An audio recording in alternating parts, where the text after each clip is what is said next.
नमस्कार, मी पंजाब डक. पावसाचा जोर कमी होणार आहे, चांगलं सूर्यदर्शन होणार आहे म्हणून उत्तर महाराष्ट्रातल्या त्या 4 जिल्ह्यातल्या शेतकऱ्यांनी हा अंदाज लक्षात घ्यायचा.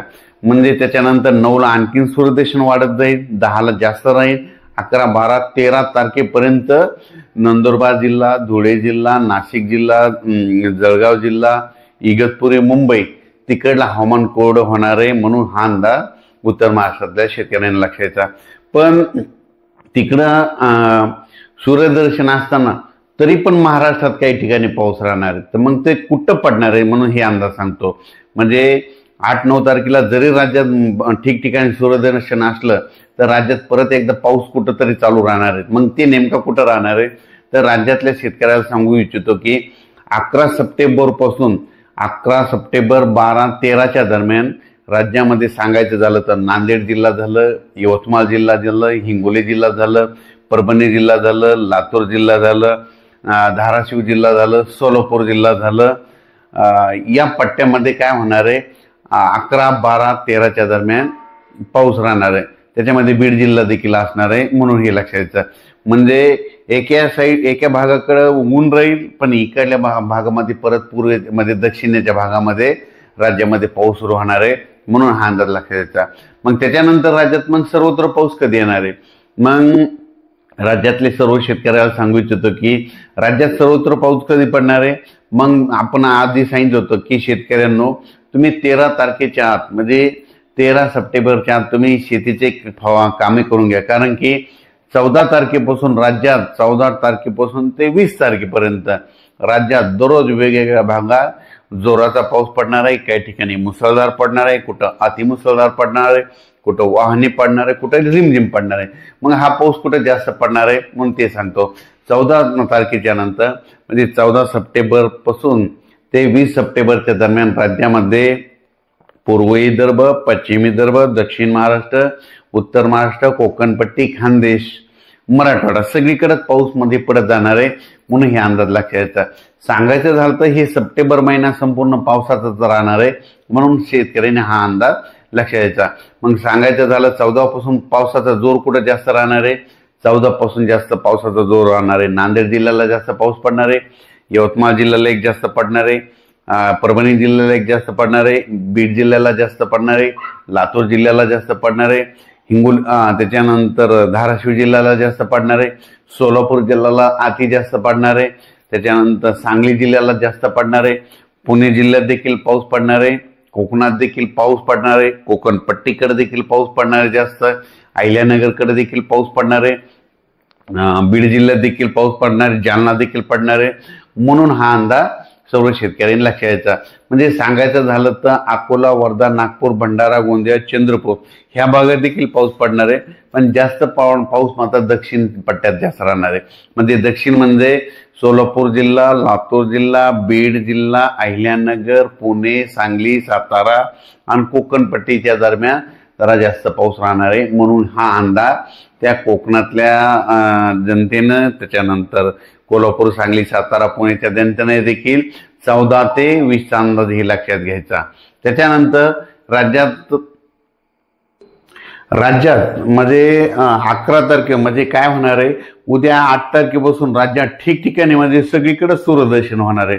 म्हणजे कुठं होणार आहे संपूर्ण पूर्व विदर्भात होणार आहे, पश्चिम विदर्भात सूर्यदर्शन होणार आहे, मराठवाड्यात देखील सूर्यदर्शन होणार आहे, उत्तर महाराष्ट्रात होणार आहे, कोकणात देखील होणार आहे. म्हणजे राज्यातला 8 तारखेपासून सगळीकडला पावसाचा जोर कमी होणार आहे म्हणून हे अंदाज लक्षात घ्या.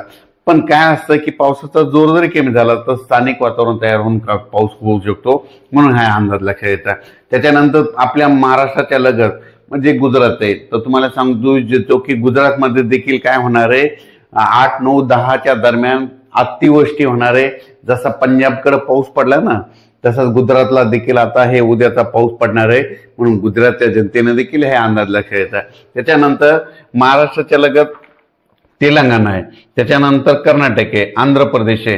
ह्या 3 राज्यातल्या शेतकऱ्यांना एक सांगू इच्छितो की म्हणजे 11 तारखेपासून म्हणजे 10 तारखेपासून आंध्र प्रदेश, तेलंगणा, कर्नाटक ह्या जिल्ह्यामध्ये चांगला जोराचा पाऊस पडणार आहे म्हणून त्या शेतकऱ्यांनी काय करायचं 10 तारखेपर्यंत तुम्ही तुमचे काम करून घ्यायचे. कारण की तेलंगणा, आंध्र प्रदेश, आंध्र प्रदेश, कर्नाटक ह्या 3 राज्यामध्ये चांगला जोराचा पाऊस राहणार आहे।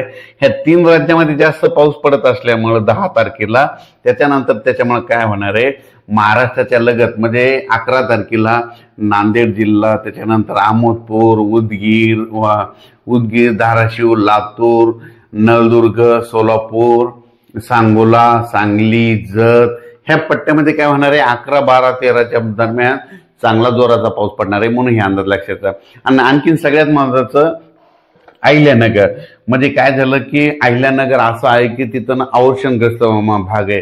अहिल्यानगर मध्ये कोपरगाव, समजा कोपरगाव, राहता, शिर्डी, नेवासा, श्रीरामपूर ह्या पट्ट्यामध्ये काय झालं, पावसाळ्यामध्ये पडला, फक्त तिथं पिण्याच्या पाण्याचा प्रश्न आहे म्हणून त्या अहिल्यानगरकरांना खास करून आनंदाची बातमी, मी किती दिवसापासून म्हणतो की तुमच्याकडे परतीचा पाऊस चांगला पडणार आहे म्हणून अहिल्यानगरच्या शेतकऱ्याला सांगू इच्छितो की तुम्ही काय करा, आता हे परतीचा जे पाऊस येणार आहे 11 ते 12 तारखेपासून तर तुमच्या अहिल्यानगरकडे खूप पडणार आहे म्हणून तुमच्या पिण्याच्या पाण्याचा प्रश्न मिटणार आहे, विहिरीला देखील पाणी येणार आहे म्हणून हे लक्षात येतं।